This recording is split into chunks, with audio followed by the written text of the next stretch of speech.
Conspiracy theories surrounding Area 51. Myth no more? Area 51 has spawned more conspiracy theories than perhaps any other military facility in the world.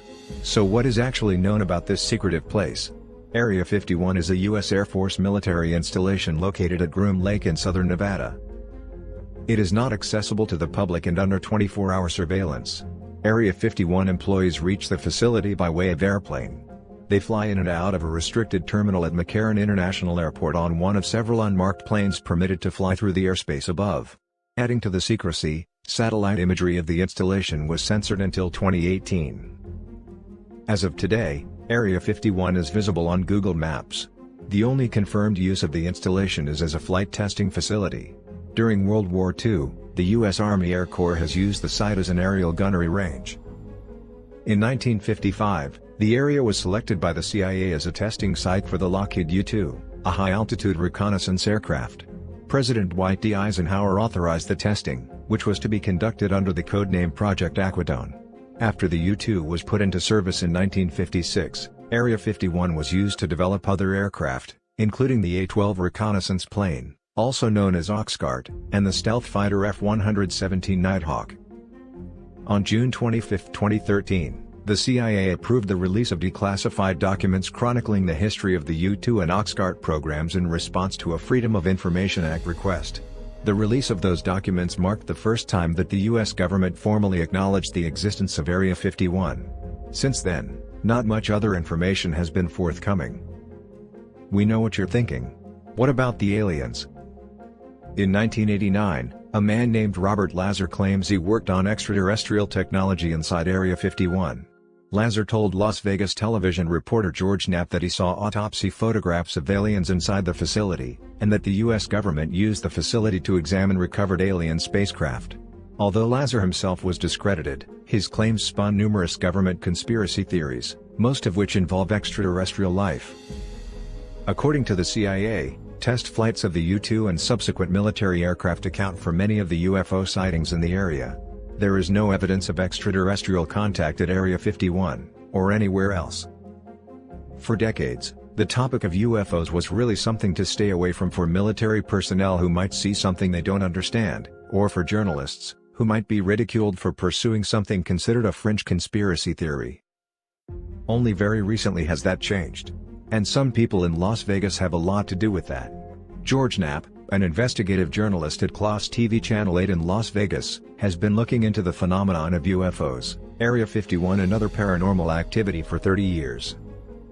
But, he told KNPR's State of Nevada that it wasn't until 2017, when the New York Times published a report about the government's secret program to investigate military sightings of unidentified objects and released video showing what pilots had caught on camera, that everything changed. Right now, though, is maybe the most exciting period in all the time that I've followed it, starting with the December 2017 New York Times story that changed things on a fundamental level. He noted that reporting on UFOs before the New York Times article didn't help a journalist's career. Reporting UFO sightings could also be a career killer for men and women in the military. But now even that has changed, at least in the Navy. Last month, the Navy announced it would encourage pilots to report UFO sightings, that it wouldn't hurt their military careers.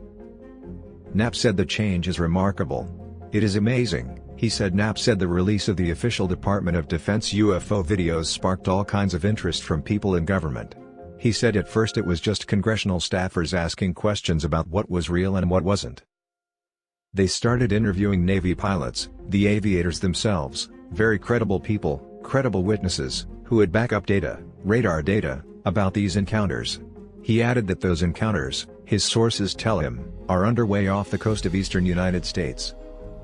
Now, members of Congress are asking questions about military encounters. Army Colonel John Alexander, retired, has been tracking and studying UFOs for longer than Knapp. He said a study he did 30 years ago came to the same conclusions that more recent studies have found. My guesstimate is that there is about 6,000 flag grade officers between the time of Blue Book, a project in the 50s and 60s by the U.S. Air Force to study UFOs, and now, probably, 7 to 10% of them have actually seen UFOs. So, my question has been really, why hasn't there been more studies?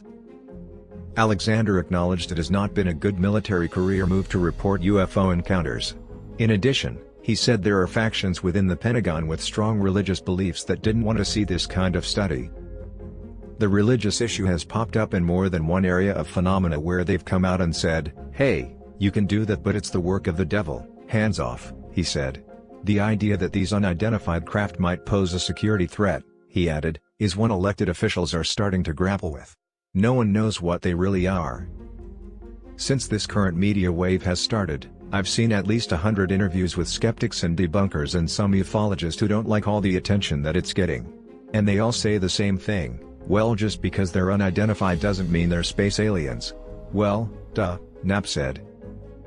Knapp speculated about where the craft might come from, but concluded that no one has enough information right now to say anything with certainty.